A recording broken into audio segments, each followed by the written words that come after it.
আলোচনা করছি সপ্তম শ্রেণী বাংলাদেশ ও বিশ্ব পরিচয় বইয়ের চতুর্থ অধ্যায়ের পার্ট 2 বাংলাদেশ শিল্প নিয়ে। বাংলাদেশ একটি কৃষিপ্রধান দেশ হলেও ব্রিটিশ আমল থেকে এখানে কিছু কিছু শিল্প বা কলকারখানা গড়ে উঠতে থাকে। তার মধ্যে পাট, সুতা ও কাপড়ের কলই ছিল প্রধান।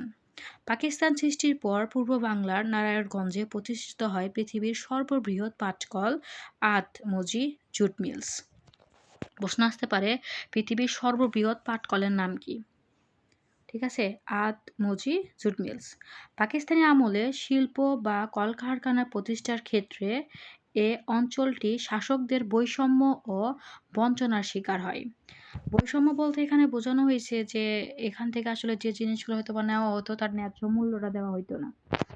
1971 সালে স্বাধীনতার পর বাংলাদেশের বিভিন্ন স্থানে নতুন নতুন শিল্প কারখানা গড়ে উঠতে শুরু করে।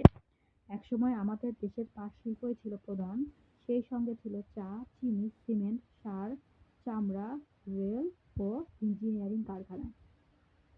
বর্তমানে গার্মেন্টস ও ওষুধ শিল্প বাংলাদেশে বিরাট সাফল্য অর্জন করেছে।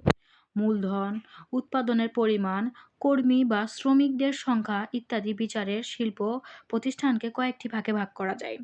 নিচে একটি ছবি দেখা যাচ্ছে, ছবিটা আমরা দেখতে পাচ্ছি একটা গার্মেন্টস কর্মীরা তারা এখানে কি করছেন, কাজ করছেন। গার্মেন্টস কারখানা। বৃহৎ শিল্প: পাট, বস্ত্র, চিনি, সিমেন্ট, সার, রেল, ইঞ্জিনিয়ারিং, বিদ্যুৎ প্রভৃতি বৃহৎ শিল্প। প্রশ্ন আসতে পারে বৃহৎ শিল্প কোনগুলো বা বৃহৎ শিল্প কি? এসব শিল্প প্রতিষ্ঠানে প্রচুর মূলধন, দক্ষ শ্রমিক ও কারিগর, প্রকৌশলী, বিশেষজ্ঞ ও অভিজ্ঞ ব্যবস্থাপকের প্রয়োজন হয়। এসব শিল্পের উৎপাদন ক্ষমতাও অনেক বেশি। দেশের চাহিদা মিটিয়েও উৎপাদন সামগ্রী একটা অংশ বিদেশে রপ্তানি হয়। মানে দেশের চাহিদা সম্পূর্ণ করার পরে যে অংশটা অতিরিক্ত থাকে সেটা কি করা হয়, বাহিরের দেশে রপ্তানি করা হয়। জাতীয় অর্থনীতিতে এ ধরনের বৃহৎ শিল্পের গুরুত্ব অপরিসীম। প্রশ্ন আসতে পারে জাতীয় অর্থনীতিতে বৃহৎ শিল্পের গুরুত্ব অপরিসীম কিনা ব্যাখ্যা করো। তখন এই কথাটা আসলে এখান থেকে লিখতে হবে। দেশের অর্থনৈতিক মেরুদণ্ড হিসেবে কাজ করছে এই শিল্প। নিচে আমরা একটা ছবি দেখতে পাচ্ছি বৃহৎ শিল্পের কারখানায়। একটা হচ্ছে বৃহৎ শিল্পের কারখানা দেখতে কেমন হয় তার একটা খণ্ড ছবি। মাঝারি শিল্প: যেসব শিল্প প্রতিষ্ঠানে 1.5 কোটি টাকার অধিক মূলধন খাটে সেগুলোকে সাধারণত মাঝারি শিল্প বলে।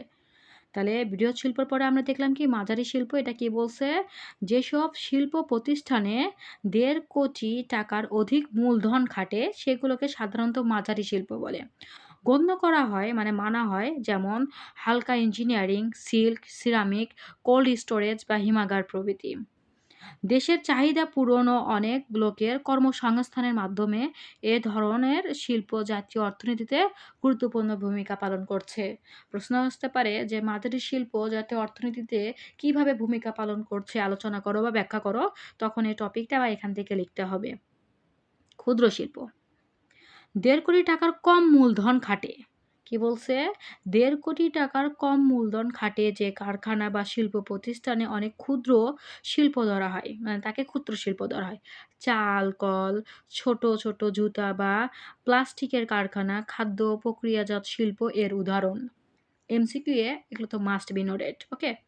কুটির শিল্প: আমরা এখানে একটা ছবি দেখতে পাচ্ছি কুটির শিল্পের, যেটা আমরা বাসায় করে থাকি। এই শিল্প উৎপাদন ও বিপণনের কাজটি প্রধানত মালিক নিজে বা তার পরিবারের সদস্যরাই করে থাকে। মানে খুবই স্বল্প সংখ্যক লোকজন নিয়ে এই কাজটা করা হয়, বরং যে উদ্যোগ নেয় সেই কাজটা আসলে বেশি করে, এটাকে কুটির শিল্প বলছে। আমাদের দেশে তাঁত বস্ত্র, মাটির তৈরি জিনিসপত্র, বাঁশ, বেত ও কাঠের কাজ, শাড়ি বা মিষ্টির প্যাকেট, আগরবাতি ইত্যাদি কুটির শিল্পের কয়েকটি উদাহরণ। মোমবাতি তৈরিও এই শিল্পের উদাহরণ হতে পারে।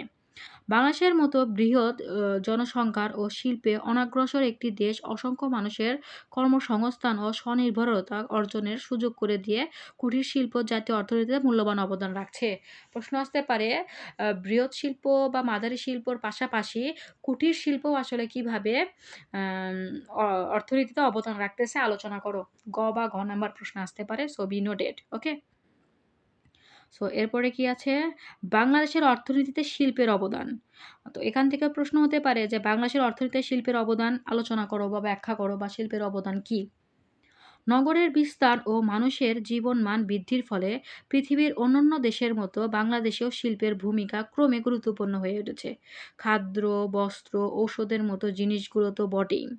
জ্বালানি, বিদ্যুৎ, গৃহ নির্মাণ সামগ্রী ছাড়া আমাদের জীবন আজ অচল। আর এগুলো আমরা কোনো না কোনো শিল্প থেকে পেয়ে থাকি।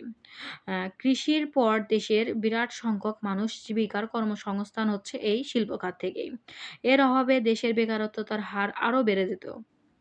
এটা যদি না থাকতো তাহলে দেশে বেকারত্ব যা আছে সেটা আরো কি হইতো? বেড়ে যেত। সাম্প্রতিককালে মানে বর্তমানে এই সময়গুলোতে বাংলাদেশের গার্মেন্টস শিল্পের প্রসার মানে বৃদ্ধি, হ্যাঁ? লক্ষ, লক্ষ মানুষ লক্ষ, লক্ষ মানুষ কি হচ্ছে বিশেষ করে নারীদের জন্য কর্মসংস্থান সুযোগ করে দিয়েছে। এটি দেশের সামাজিক অগ্রগতিতেও ভূমিকা রাখছে। শিল্প খাতে কর্মসংস্থানের সুযোগ মানুষকে শিক্ষা ও প্রযুক্তির প্রতি আগ্রহ করে তুলছে। আধুনিক তথ্য প্রযুক্তির ব্যবহার দেশের গণ্ডি ছাড়িয়ে আমাদের শিল্পনগরী হিসেবে ভাবতে উদ্দীত করছে। তাই বিভিন্ন শিল্প কারখানায় নিরাপদ কর্মপরিবেশ ও শ্রমিক অধিকার সংহত করা যেমন এই শিল্পগুলোর উন্নয়নের জরুরি, তেমন শিল্পের প্রভাবে পরিবেশ দূষিত করা বন্ধ করতে সরকারের নজরদারি চালু থাকা আবশ্যক। না হলে শিল্পায়নের সুফল পাওয়া যাবে না। সুফলের থেকে কুফল বেশি হবে। বাংলাদেশের শিল্পের সম্ভাবনা বাংলাদেশে একটি শিল্প সম্ভাবনাময় দেশ। এর রয়েছে বিশাল জনসম্পদ। এখানে অপেক্ষাকৃত কম মজুরিতে দক্ষ ও অদক্ষ উভয় ধরনের প্রচুর শ্রমিক পাওয়া যায়। ফলে বিদেশি বিনিয়োগকারীরা এদেশে শিল্প স্থাপন ও বিনিয়োগ করতে আগ্রহী নন। গার্মেন্টস শিল্প এর একটি বড় উদাহরণ। বিভিন্ন বিদেশি কোম্পানি বাংলাদেশে এককভাবে ও যৌথ অংশীদারিত্বেও গার্মেন্টস কারখানা স্থাপন করেছে। এদেশে তৈরি পোশাক আজ বিশ্বের বাজারে সমাদৃত হচ্ছে। গার্মেন্টস ছাড়াও অন্যান্য শিল্পেও বিদেশিরা পুঁজি বিনিয়োগ করতে আগ্রহ দেখাচ্ছে।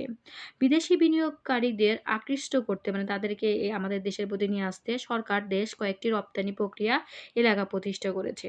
তাছাড়া বন্দর ও পরিবহন সুবিধা বৃদ্ধি, বিদ্যুৎ ও গ্যাস সরবরাহ ব্যবস্থার উন্নতি, ওয়ান স্টপ সার্ভিস চালু করার মাধ্যমে সরকার শিল্প খাতে বিদেশি বিনিয়োগকেও উৎসাহিত করেছে। এসব পদক্ষেপের ফলে আগামীতে দেশে নানা ধরনের শিল্প কারখানা গড়ে ওঠার সম্ভাবনা দেখা যাচ্ছে। ইদানিং বিদেশে কর্মরত বাংলাদেশীয়রা অনেক কে তাদের অর্জিত অর্থ দেশে শিল্প প্রতিষ্ঠান বিনিয়োগ করতে আগ্রহী দেখাচ্ছেন। এ এভাবে বাংলাদেশের একটি শিল্প সমৃদ্ধ মধ্য আয়ের দেশ হওয়ার সম্ভাবনা ক্রমই উজ্জ্বল হয়ে উঠছে মানে বৃদ্ধি পাচ্ছে। আ উজ্জ্বল। এর ফলে শুধু যে দেশের দারিদ্র্যতা হ্রাস ও বেকার সমস্যার সমাধান হবে তা নয়, সাধারণতভাবে মানুষের আর্থিক অবস্থার উন্নতি এবং জাতীয় অর্থনীতিতেও শক্তিশালী হবে। এই পাঠের কাজ হিসেবে এখানে ২ টা কাজ দেওয়া আছে।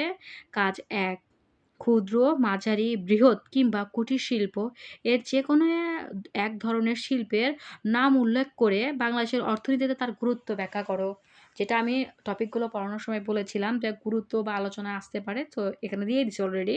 কাজ ২, বাংলাদেশের ভবিষ্যৎ শিল্প সম্ভাবনা সম্পর্কে আলোচনা করো। মানে ভবিষ্যতে বাংলাদেশের শিল্প কেমন হবে? এতে আমরা আমাদের কি, কি উন্নতি হতে পারে বা বাংলাদেশের অবদান এখানে কতটুকু? এ সম্পর্কে এখানে আলোচনা করে লিখতে হবে।